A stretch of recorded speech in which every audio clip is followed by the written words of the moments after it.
Why you out here hurting bitches? Cause I told you I was hurt. I could never keep it clean with you, I'm out here doing dirt. Thought I told you love was unemployed, I knew we won't go. What's good? It's your boy Rashad, back at it with another reaction video. Today we got FNAF. Can you survive a Springlock failure?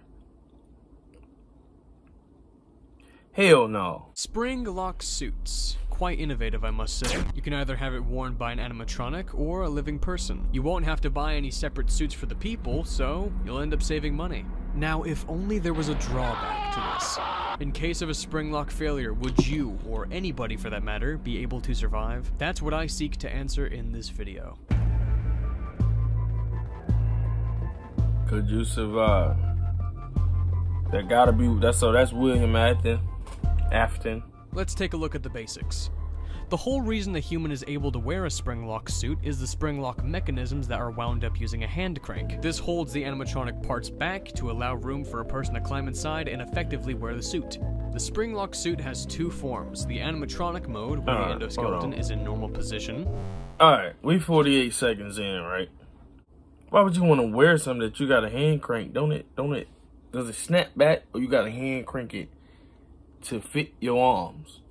Maybe he gonna answer this, but why would you want to wear something you got a hand crank? And the spring inside the Springlocks are decompressed, causing them to be loose. While the other form is the wearable suit mode, where the endoskeleton parts are held up against the sides of the suit, and the spring within the Springlocks are now compressed, making them tightened. Supposedly meant to hold the metal rods back from killing you. When the spring in the Springlock is compressed, it moves a rod backwards until locking into place, taking the animatronic parts that are attached along with it. This secures them against the inner sides of the suit and makes it effectively wearable.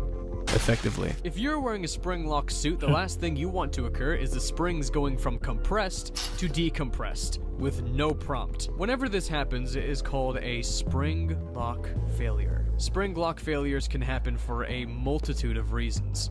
Try not to nudge or press against any of the Springlocks inside the suit. Do not touch the Springlocks at any time. Do not breathe on the Springlocks, as moisture may loosen them and cause them to break loose.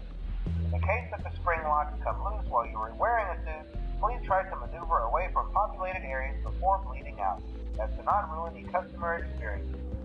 I'd recommend that you keep the Springlocks wound up. Don't get in the Springlock then. Your breathing and your heartbeat are causing them to come loose.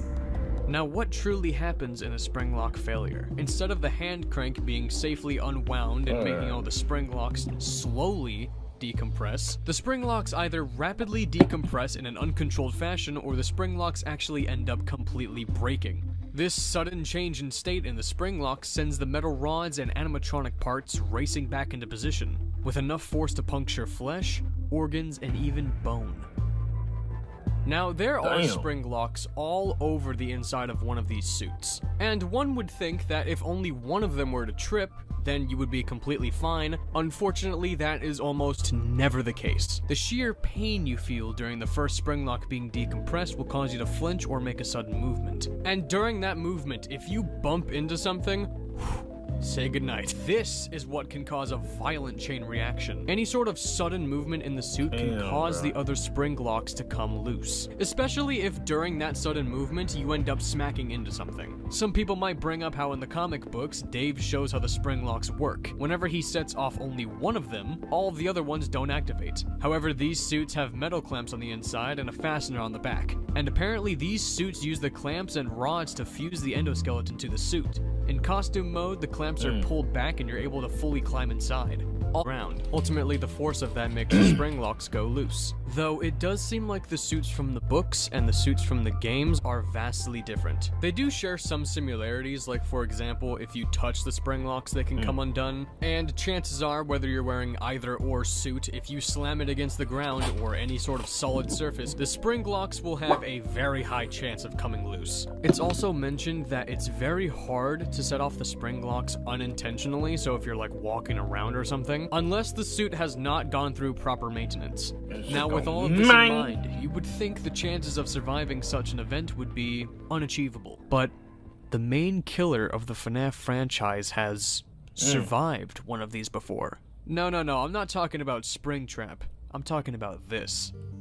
Dave Miller, also known as William Afton, actually survived a Springlock failure. Since there is no official or clear answer to this, there have been a lot of speculations as to what led to his survival. I pointed out earlier how the suits in the books are vastly different from the ones in the game. And since the ones in the books have a fastener on the back, this increases his chance of survival. Also, his springlocking could have happened in public, where he would have gotten immediate aid from those around him. Others point out how he has scars on his arms and torso, and a little bit on the back of his neck, but none on his face. So he most likely wasn't wearing the mask of the suit. But none of this is certain, since his survival of this springlocking is vaguely mentioned once in the book, and never again. Also, it's kind of a debate if the book's story is even canon to the game's story, because nothing's fucking easy. Well, if Dave Miller, or William Afton, was able to survive this, and you must be asking yourself, like, what does it feel like to be springlocked? Some people... Now, according to William Afton, at least from the book series, he says, and I quote, "If you trigger those spring locks, two things will happen.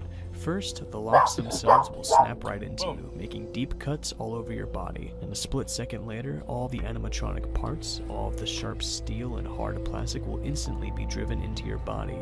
You will die, but it will be slow. You'll feel your organs we already know the spring locks can definitely kill you, but... And you will know you're dying for somebody survived. long minutes.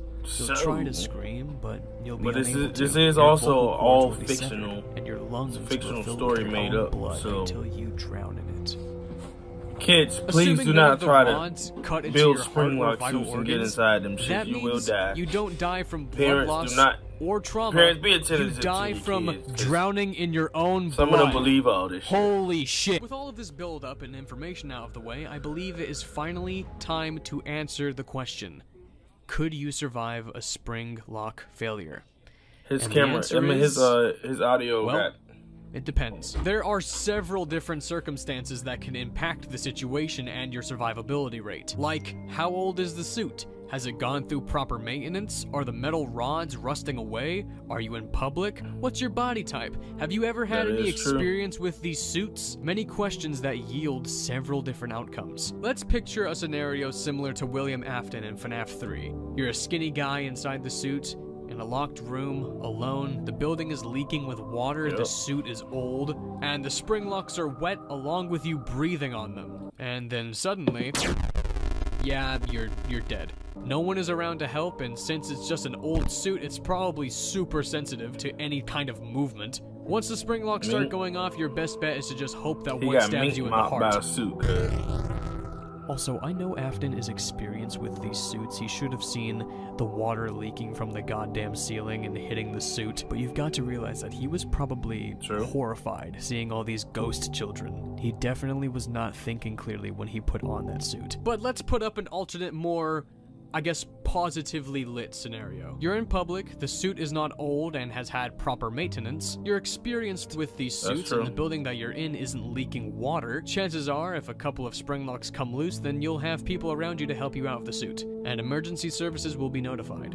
I can't guarantee you'll live through it, but you'll have a significantly higher chance. The most crucial factor that determines whether someone can survive a spring lock failure is their experience. If they can remember all of their training on how to operate the suit, then they can recognize the warning signs of a potential failure and take steps to mitigate the risk. So you mean to tell me if you blow on the damn suit, you get locked up, you get spring locked? So could you survive a spring lock failure? Minor cases of it? Sure. But if you're in the full suit, including the mask, and all of the spring locks start to come loose, I'm not saying you can't survive it, but I highly doubt it. So this one entirely depends on the scenario.